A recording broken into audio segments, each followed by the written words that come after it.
My name is Claire Whitman. I was 31 years old, and I stood at the head of my dead father's table while my family lifted their glasses to a house I already owned. My mother stood up first. She tapped her wine glass with a butter knife, the way people do when they want a room to go still, and the room went still. To Danielle, she said, and to keeping the Ashland house in the family it belongs to. Then my sister looked at me across the candles and said it plainly so the whole table could hear. You get nothing, Claire, as usual. 12 people heard her. An aunt laughed. I lifted my glass. I drank. I didn't say one word. I'd like to tell you I had a plan that night, some cold and clever thing waiting in my back pocket. I didn't. I just knew something they didn't know. By the following Monday, every person clinking a glass over that $1.4 million house would be sitting in a downtown law office, very still, watching a county clerk read a single line off a single page, and not one of them would be smiling. Because hanging on the chair behind me in the pocket of my coat, there was a folded square of paper I had carried for 2 years. A man in a hospital bed had made me promise not to open it until I needed it. So that night, I let them toast. It was honestly the most generous thing I had left to give them. But to understand how I could stand at that table and drink to my own erasure without my hand shaking, you have to go back, not to that Thanksgiving, to the 10 years before it, to who stayed. My father's name was Glenn Whitman. He bought the house on Ashland Avenue in 1986, back when Arlington Heights was just a quiet grid of brick ranches on the west side of Fort Worth, long before anyone said the word investment about a neighborhood like that. 3 bedrooms, a live oak in the front yard older than the street, a garage he never once parked a car in. He raised 2 daughters in that house, Danielle first, 4 years ahead of me, then me. I could say a lot of complicated things about how my parents loved us. The honest version is short. Danielle was the daughter they showed people. I was the daughter they called. She moved to Dallas at 22 and built the kind of life that photographs well. I stayed closer. And when my father got sick, the family quietly worked out a system for handling it, and the system was me. There's a phone call I still think about. It came at 2 in the morning, the February before he died. My father had fallen getting up in the night, and my mother, who lived 20 minutes away, called me instead of calling anyone else.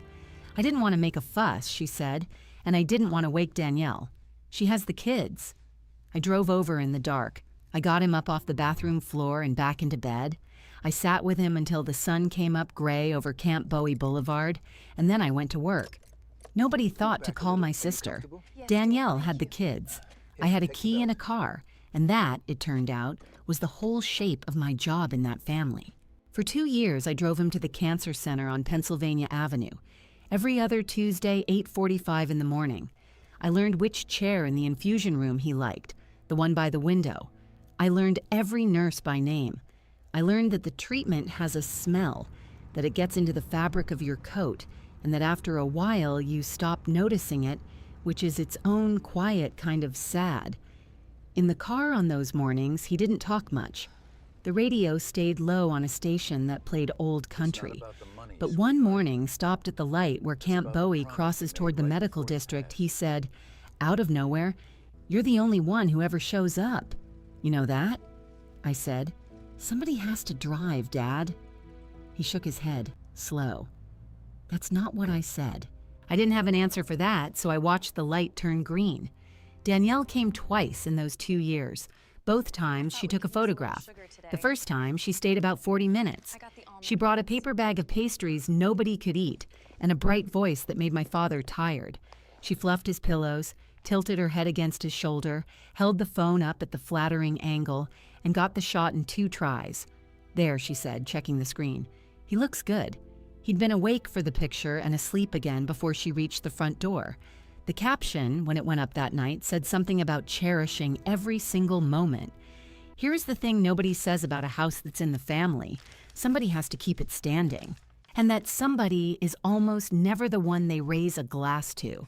I paid the property taxes. A little over $9,000 a year, every January out of my own account for the last 6 years of his life. When the roof came apart in a hailstorm in 2019, I wrote the check, $14,000. When the water heater died, when the foundation needed piers, when the old oak dropped a limb across the back fence, that was me. Every time. I kept the receipts, all of them, in a plastic folder in the hall closet. Not because I was planning anything, just because that is what you do when you are the one who stays. I want to be clear that I never once minded. He was my father. You don't send your dad an invoice. Near the end, when the medicine made him soft and strange and more honest than he had ever been in good health, my father picked up a phrase. He'd look up at the ceiling of that hospital room and say it like he was reciting something he had decided long ago. The house knows who stayed. I thought it was the morphine talking. I'd hold his hand and say, "Sure, Dad. I didn't understand it then. I understand it now." There was one more thing. About a month before he passed, after a bad appointment on a Tuesday, he asked me to shut the door. He reached into the little drawer of the rolling table by his bed, under the tissues and the paper cups, and he took out a manila envelope. Sealed. My name written across the front in handwriting that had gone shaky. He pressed it into my hands and folded my fingers closed over it. "Don't open this until you need it," he said. "You'll know when." I asked him what it was. He gave me the first real smile I'd seen on him in weeks. "Proof," he said, "that I was paying attention." I took it home. I put it in a drawer in my bedroom, and for 2 years I left it sealed, which I know sounds impossible, but grief makes you obedient in strange ways. The envelope sat there in the dark while the rest of my family got busy deciding out loud exactly who I was allowed to be. My father passed in the spring on a Wednesday with me in the chair beside the bed and Danielle still on her way from the airport. I won't say more about it than that. After the funeral, there was a will, an old one, drawn up years earlier, and in it the Ashland house went to Danielle. The whole thing. To me, my father had left, and I am quoting the document, his personal effects and the contents of the garage. My mother read that line out at the kitchen table like it was a kindness. A box of hand tools and a workbench, to the daughter who had driven him to chemotherapy for 2 years. And not one person in that kitchen thought it was strange. That was the part that stayed with me. Not the will itself, the nodding. The way they all agreed the arithmetic was obvious. Danielle was the oldest. Danielle had the husband and the children. Danielle would do something special with it. The house, my mother said, just made more sense going to her. My mother folded the will back along its crease. "Your father wanted things simple," she said. Danielle settled. "She has a place to put it." Danielle didn't even look up from her phone. "I'll probably just sell," she said. "The market's insane right now." She said it in my father's kitchen, 11 days after we buried him. 11 days. I counted. I said, "Okay, I want you to know I actually said the word out loud right there at the table while my sister scrolled through what the lot might be worth. If you have ever been handed the smallest possible piece of a thing you built with your own hands and then watched the whole room wait for you to say thank you, you know the exact quiet I mean. It isn't rage. Rage would have been easier. It's quieter than that. Which brings me back around to that Thanksgiving and the chair they gave me. I had set that table 100 times as a girl. I knew where everyone sat. But that year, when I came in out of the cold off Ashland Avenue, the place cards were already down. Danielle sat at my father's old seat, the head of the table, her husband beside her, my mother directly across. And me, they had put at the far corner by the kitchen door, beside my 8-year-old nephew in the metal folding chair we dragged out when there were too many bodies for the good ones. A guest. In my father's house, on a folding chair. I sat in it. Of course I sat in it. I had gotten very good over the years at sitting in whatever chair I was handed. The folding chair had a wobble in one leg. I remember that. I sat on the wobble, passed dishes to my left, and cut my nephew's turkey into little squares because his mother was busy being the center of the room. Across from me, my aunt leaned over and patted my wrist. "It's so good of you to be so understanding about all of this," she said, as if understanding were a chore I had volunteered for. I told her it was no trouble. It wasn't. Not anymore. Then came the candles and the catered turkey from a place on Camp Bowie, because cooking was beneath the occasion, and my mother on her feet with her wine, telling the room about keeping the Ashland house where it belonged, and my sister leaning into the candlelight, telling me I would get nothing, as usual. I drank to it. I really did. It was over dessert that Danielle mentioned the meeting. She said it lightly, scraping the last of the pecan pie off her fork, like it had only just occurred to her. She had set up a sit-down with the family lawyer, a man named Pruitt, for the coming Monday, just to make it all official, to get the house moving. She had already, she added, had someone walk through the place, a real estate person, to talk about numbers. She watched my face when she said it, waiting for me to flinch. I didn't. I asked her to pass the cream, because here is what my sister did not know, what not one of them knew, sitting in my father's house, spending my father's house, down to the studs. 2 years before he died, Glenn Whitman had quietly done something, and the proof of it was sealed in an envelope, in a drawer, in my apartment, exactly where I had left it, waiting for the single thing he swore I would recognize the moment it came, the moment I would need it. I did not open the envelope that night. I have turned that over 100 times since, so let me try to explain it. I drove home from Ashland Avenue with the heater ticking and the radio off, and the whole way across town, I told myself that tonight was the night. I would walk in, go to the drawer, break the seal, and finally know what my father had meant. Then I got home and stood in my bedroom with my coat still on, looking at that drawer, and I left it shut. Part of it was the promise. "You'll know when," he had said. Some stubborn, loyal part of me did not yet believe a Thanksgiving toast counted. It felt too small. I had built it up in my mind that the moment would announce itself, that it would feel like a door swinging open. A folding chair and a glass of wine did not feel like a door. It felt like every other day of my life in that family, only said out loud. But the truer part was this. As long as the envelope stayed sealed, I still had a little of my father left in the room with me. The second I opened it, whatever was inside would belong to the world of lawyers and sisters and Monday meetings.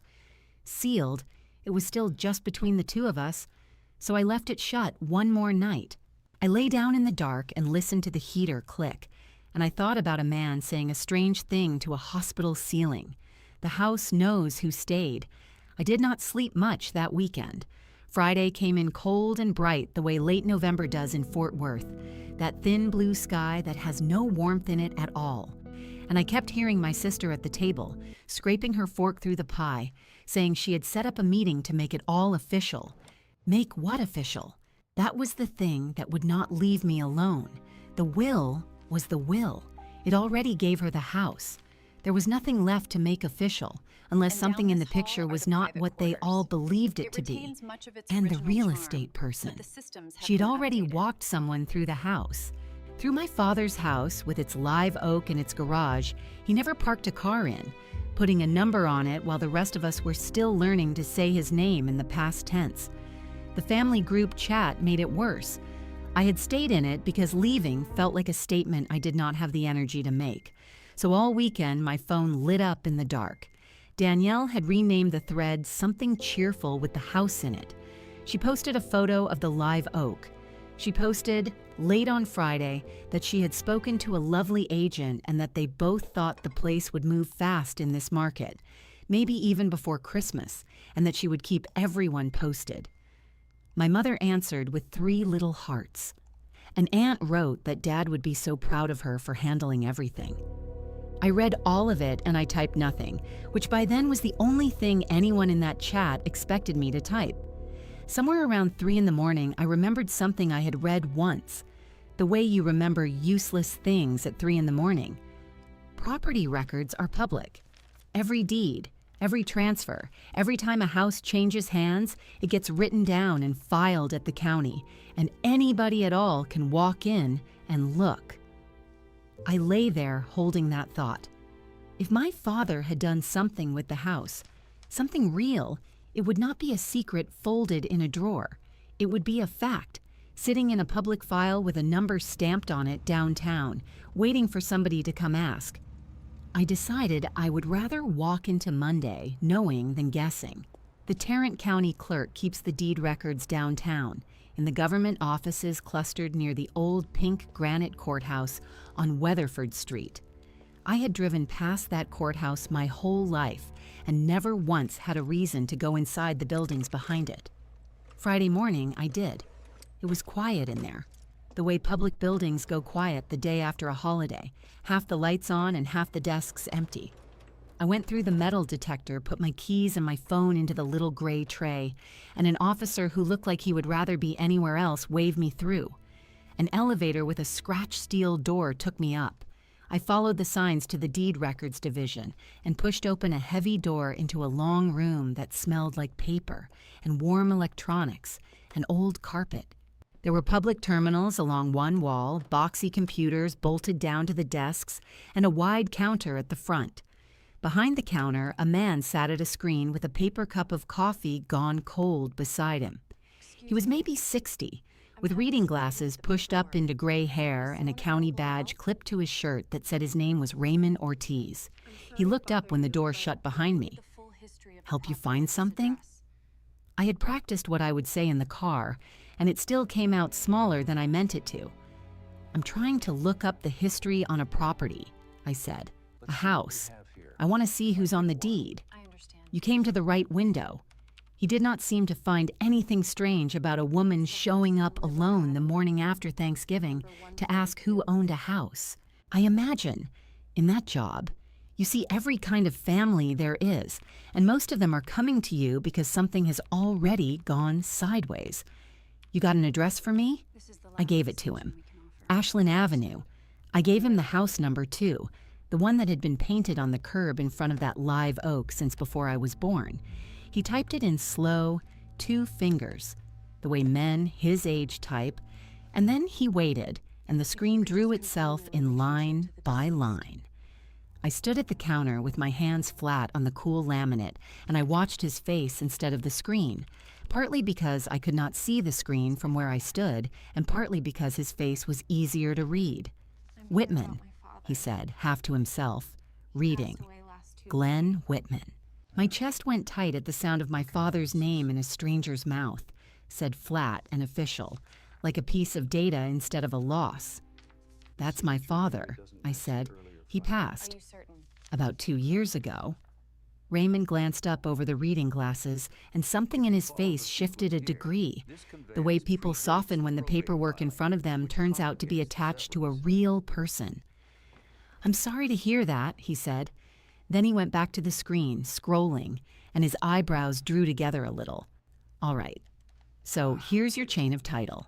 He's the grantee going back to 1986. That's when he first took title to it. Long time in one house." He scrolled again. "And then we've got a more recent instrument filed on here, too." "A what?"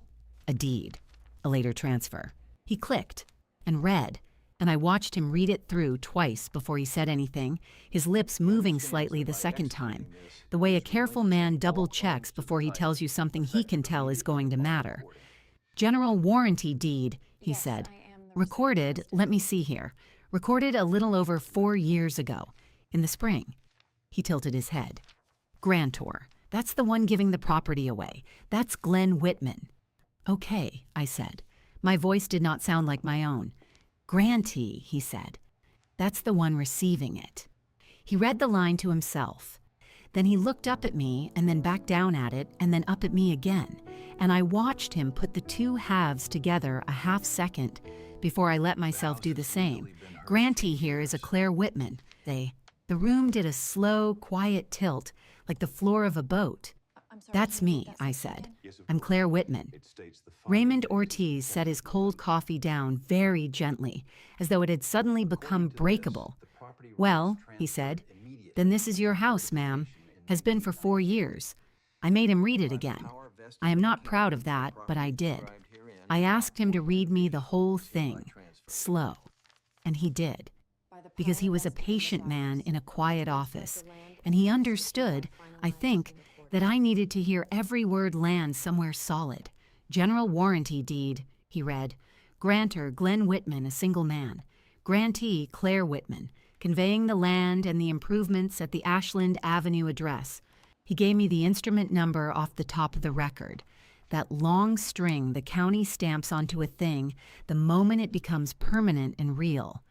Recorded under instrument number D, 21411109228. Then he told me the date it had been filed, a Thursday in the spring. I did the arithmetic right there at the counter, and my hands went cold against the laminate. 2 years before he died. Almost to the week. He had not done it at the very end, frightened and clouded and grasping. He had done it years earlier, while he could still drive himself, while he still had all his own words. He had sat down somewhere with a notary and a pen, signed the house over to me, and recorded it downtown where no one could ever quietly make it go away. And then he had gone home and said nothing to anyone, and let them all go right on believing the story they liked so much better. The house knows who stayed. I understood it now, finally, standing at a county counter with a stranger's reading glasses watching me. It had never been the medicine talking.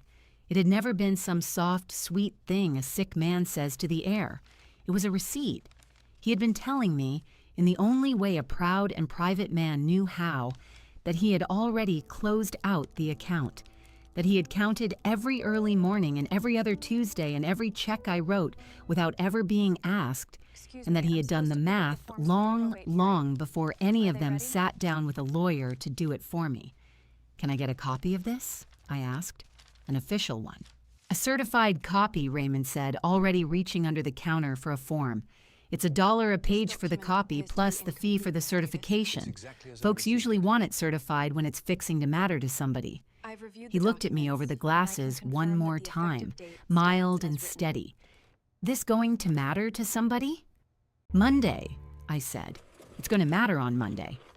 He nodded slowly, the way a man nods when he has handed a great many people a great many pieces of paper that were about to rearrange a Monday, and then he printed it.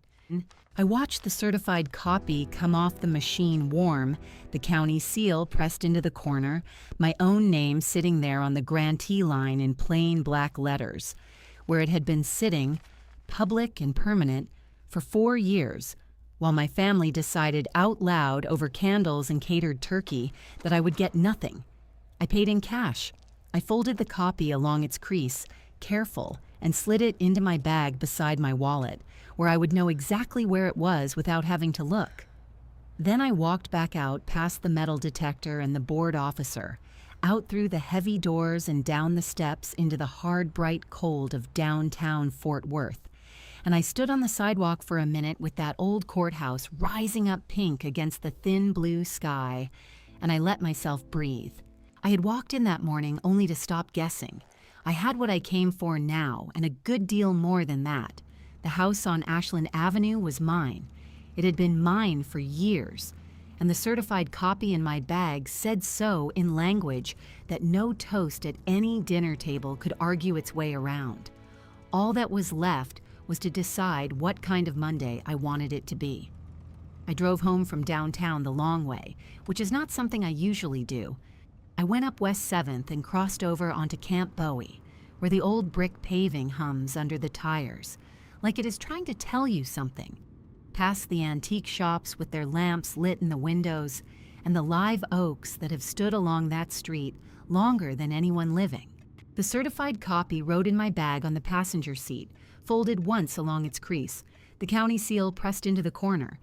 I kept glancing over at the bag the way you glance at a sleeping child, just to be sure it was still there, still real. The light was already going thin and gold by the time I turned onto my own street. November in Fort Worth gives you these short afternoons that are over before you are ready for them. I parked and I went up, and I let myself into my apartment with my coat still on, the same as I had stood there the night of Thanksgiving with my coat still on, looking at a drawer I would not open. Only this time I did not stop at the foot of the bed. This time, I walked straight to the dresser and pulled the drawer out and lifted the envelope into my two hands. It had gone soft at the corners from 2 years of me picking it up and setting it back down. Manila, plain, no bigger than a sheet of paper folded once. On the front, in my father's careful hand, in the blue ballpoint he kept clipped in his shirt pocket his whole life, it said only my name, Claire. And under my name, smaller, the words he had said to me from the hospital bed with a tube taped to the back of his hand.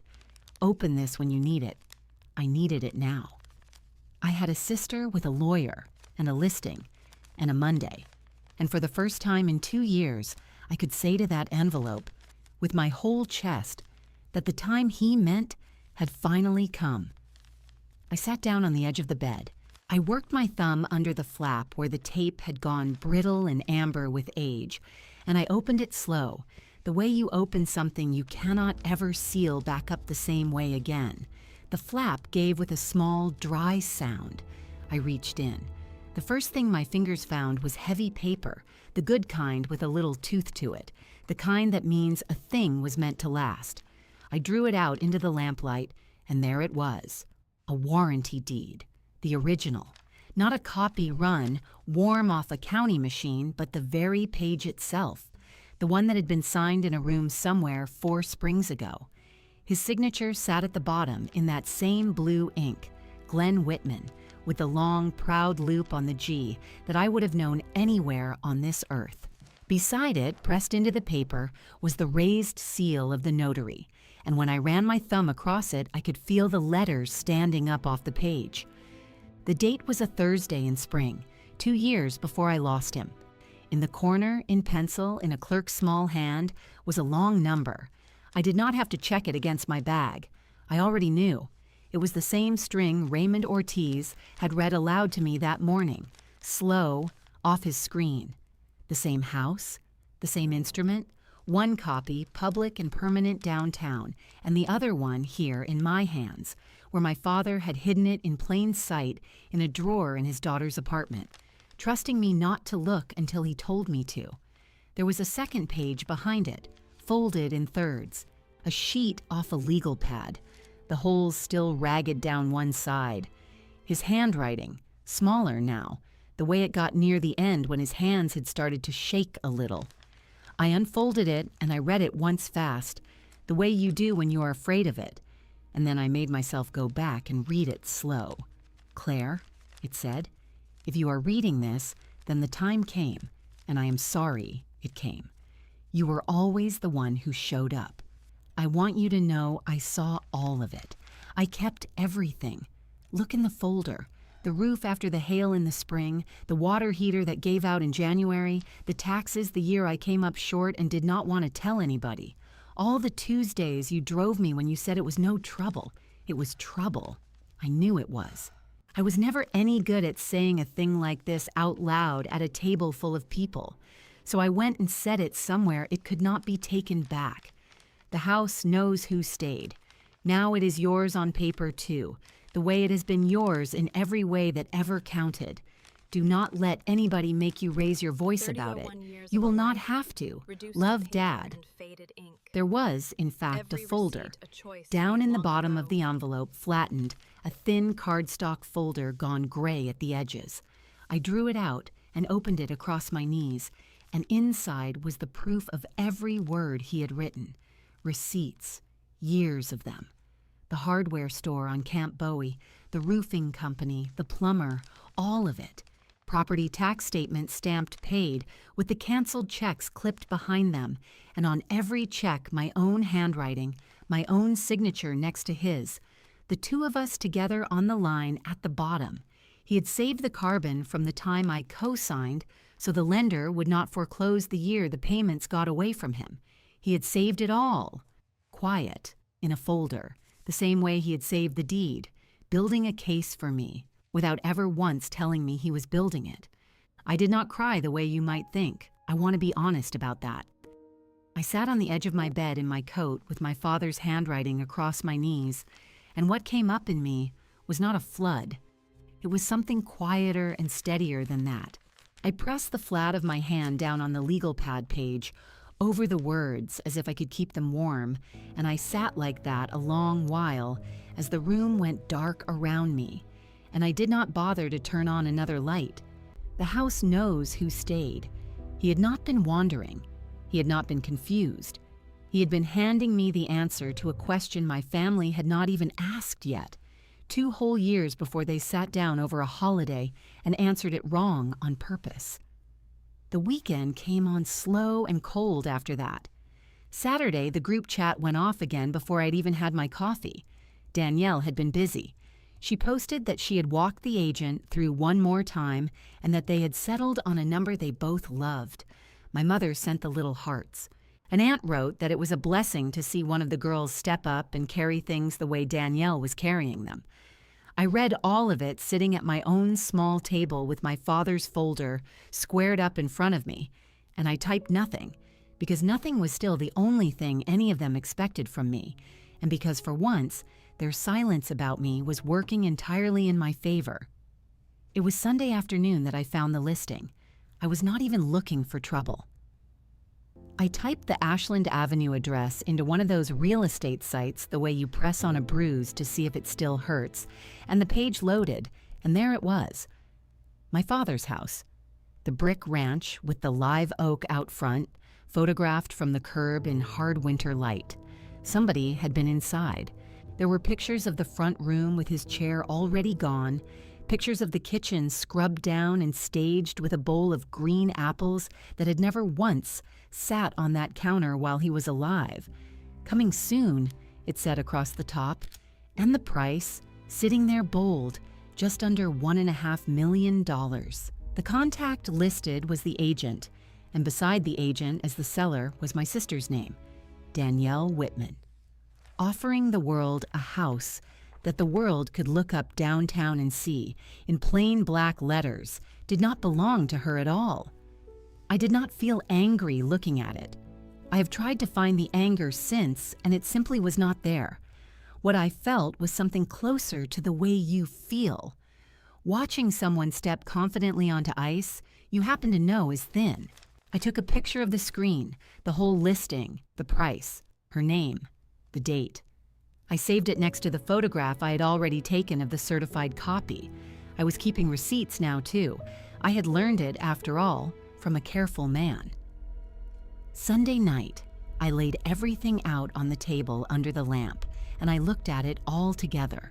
The certified county copy, warm no longer, its seal sharp in the corner. The original deed in his blue ink with the notary's seal you could feel with your thumb. The folded legal pad page, the gray folder full of canceled checks with my name on them, the screenshot of a house being sold out from under the truth by a woman who did not own it. I squared the edges of the stack and I slid the whole of it into a plain envelope of my own, and I sat with my hands flat on top of it for a while, the way I had stood with my hands flat on the counter downtown. I knew by then exactly how Monday was going to go, or rather, I knew exactly how little I was going to have to do to let it go the way it was always going to. My father had told me not to raise my voice and that I would not have to. He was right. The paper would do the speaking. All I had to do was be in the room and set it down on the table and let a man with a license read aloud what the county had known for 4 years. Monday came up gray and still. I dressed plain, a dark sweater, my hair pulled back, nothing about me that asked for a single thing.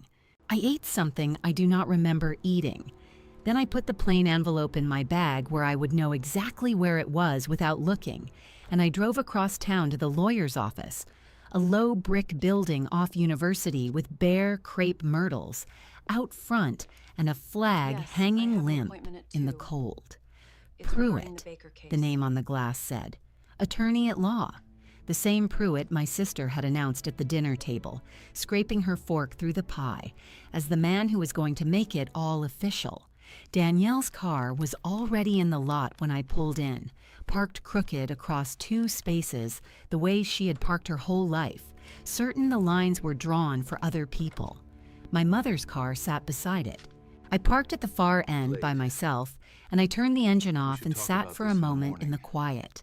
the bag on the seat beside me, the live oak from the photograph somewhere across town with its leaves still on, holding.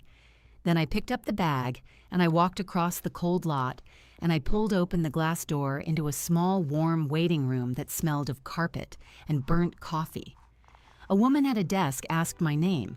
I gave it to her. "Claire Whitman," I said, and somewhere behind a closed door I heard my sister laugh at something, easy and bright and sure. The woman told me they were just getting settled and someone would come for us in a moment. I sat down in a chair against the wall with the envelope on my knees, my hands folded on top of it, and I waited for the door to open. The door opened sooner than I expected. It was not the woman from the desk who came for us, but the lawyer himself, an older man with reading glasses shoved up into gray hair and a soft, worn way of speaking. The kind of voice that has spent 30 years telling people difficult things gently across a table without ever once needing to lift itself. Pruitt held the door with one broad hand and looked at the three of us arranged around his little waiting room. My mother in her good wool coat, my sister with a leather folder balanced on her knee like a schoolgirl who had done the reading, and me alone against the far wall with a plain envelope on mine.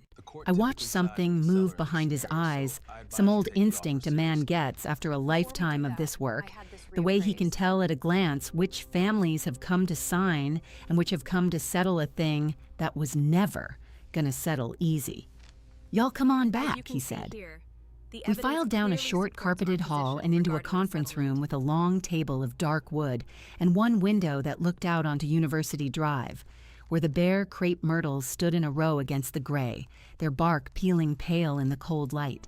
Danielle took the chair nearest the head as if it had been set aside for her, and our mother settled in beside her, and I sat down across from them both, alone on my side of all that polished wood, and I laid my envelope flat in front of me and folded my hands on top of it the way I had folded them in the waiting room.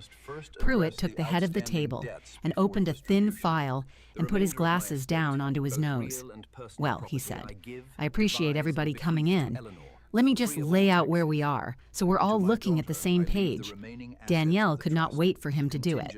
She slid her leather folder forward across the table, the listing printout right there on top, the brick ranch photographed in hard winter light, the staged kitchen, the bowl of green apples, the price set bold beneath it all. "I've already got it moving," she said, bright and certain. "The agent loves the house. We've got real interest at the number. I just need the paperwork made official so we can close clean. That's all this is, a formality."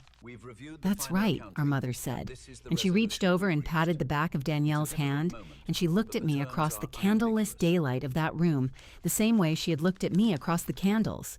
"Danielle's been wonderful about all of it. Somebody had to step up and carry it." Pruitt let that sit a moment. Then he turned a page in his file. "What I have here," he said, "is your father's last will, Glenn Whitman, executed and witnessed, and it does what your sister's saying. It leaves the residence on Ashland Avenue to Danielle Whitman." He read the legal description of the property aloud, the lot and block, the street number in that even, unhurried drawl, and Danielle sat back a little with the small, satisfied settling of a person hearing her name read out as the answer to a question. "So as far as the will goes," Pruitt said, "that's plain enough. Now, before anybody signs anything that conveys real property, my office verifies title. Every time. No exceptions. So that's the only thing left to do here today." He looked around the table, mild as milk. Mild. "Anybody have anything they want to put in front of me before I do that?" It was very quiet. The heat ticked in the vents. Out on University, a city bus went by and shook the glass a little in its frame. Danielle was so sure she knew everything that plain envelope in front of me could possibly hold. She knew none of it. "I do," I said. My voice came out level and small in that big room, and it was the first thing I had said since I gave the woman at the desk my name, and every head turned toward me. My mother's with a kind of weary impatience, my sister's with something closer to amusement, as if I were a child raising my hand to a question the grown folks had already finished answering. I worked my thumb under the flap of my own envelope, and I drew out the 2 pages I had squared up under the lamp the night before, and I set them down on the dark wood and slid them across the table to Pruitt. The original first, the heavy notarized page with my father's blue signature and the long, proud loop on the G and the raised seal you could feel with your thumb. And on top of it, the certified county copy, the seal pressed sharp into its corner, warm no longer. "That's the original deed," I said, "and that's a certified copy out of the county, pulled Friday. I think you'll want to read the grantee line." Pruitt picked them up. He did not hurry. He held the 2 pages side by side at the length of his arm and let his eyes go down them. And I watched the lawyer in him take over. Watched him find the instrument number penciled in the corner in the clerk's small hand. Watched him find the date, and then watched his eyebrows come down slow and careful over the top of his glasses. He read it twice. Anybody who has spent a life around paper knows the difference between a page that says what it is supposed to say and a page that has just changed the whole shape of the afternoon. And I saw him land on which kind this was. "Glenn Whitman to Claire Whitman," he said quietly, mostly to himself. "Warranty deed." He looked at the date. Recorded a little better than 4 years ago, 2 years before the will. "That's not possible," Danielle said. The brightness in her voice had a crack down the middle of it now.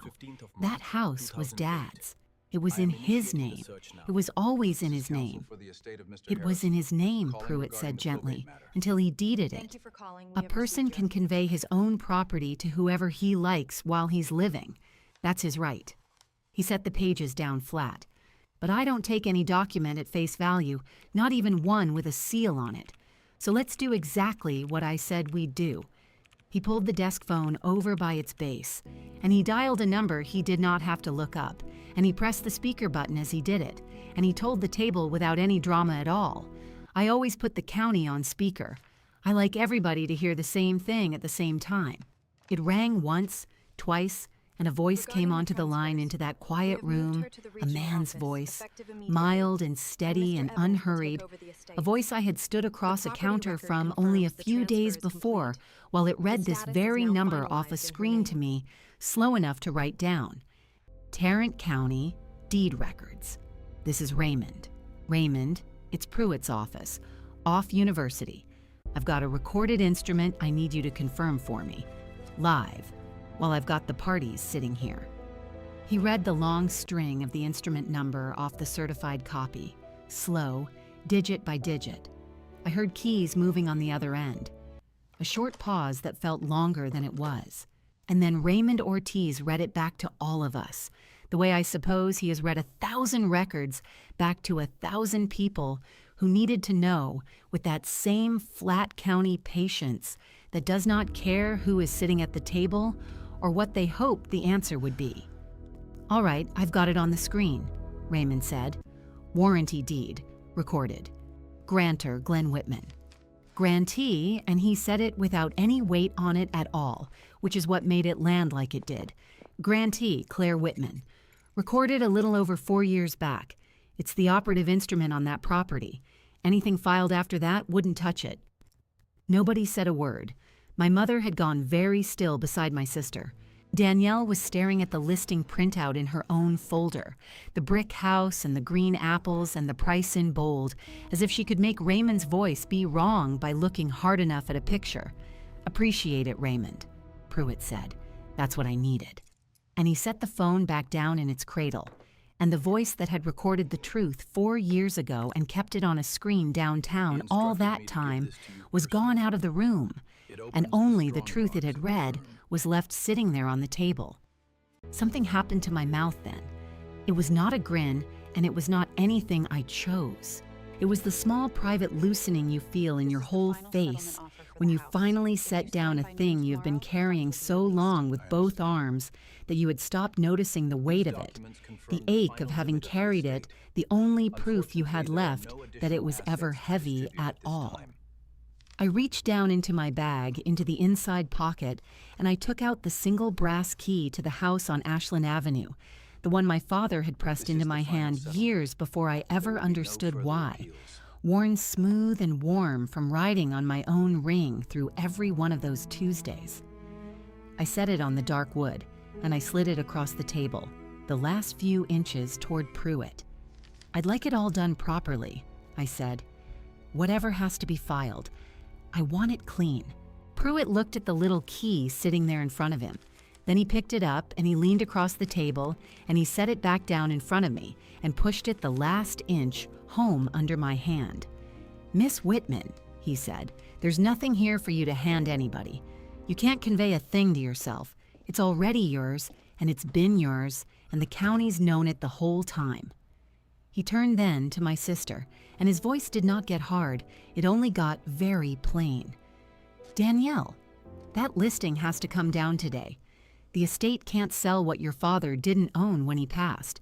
He gave this house away while he was living, on the record, and a will can only pass what a person still holds at the end. I'll put a hold in the probate file this afternoon so nobody, including the estate, tries to convey that property.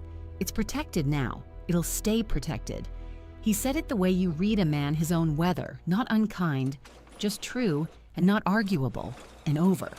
I closed my hand around the key and I stood up. I did not make a speech. There was nothing left in that room that needed my voice, and there had not been from the moment I set the paper down, and so I gathered my 2 pages back into my plain envelope and I put it in my bag where I had carried it in, and I told the lawyer thank you, and I told my mother and my sister nothing at all, because for the whole of my life the silence between us had been mine to suffer, and that one time it was mine to leave behind me on a polished table, intact. I walked back out down the carpeted hall and through the small, warm waiting room and out the glass door into the cold, and the bare crepe myrtles stood along University in their row, and I got into my car, and my hands were steady on the wheel. By that afternoon, the listing was gone. I checked it once from my own kitchen, pressing on it the way you press a bruise one last time to be sure, and the brick house and the staged apples and the bold price had all been wiped down to a single gray word where the photographs used to be: withdrawn. Her name came off it the same hour the county hold went on. 2 quiet machines in 2 quiet offices recording, between them, exactly who had stayed. I drove out to Arlington Heights as the light was going. Up Camp Bowie with its brick humming under the tires, and over onto the side streets where the people who live there can tell you whose truck is whose, and down Ashland Avenue to the brick ranch with the live oak out front, its leaves still on, still holding, the way they hold here clear through the cold. I let myself in with the worn brass key. I turned on the kitchen light, and then I took a little card I had written out at my own table the night before, and a strip of tape, and I went back out onto the porch in the blue last of the day. My name is Claire Whitman. I am 31 years old, and the house on Ashland Avenue is mine, and was, and the paper and the porch both finally say the same thing. I pressed the little card flat beside the door and smoothed the tape down with my thumb. Behind me, through the glass, the kitchen light burned low and warm.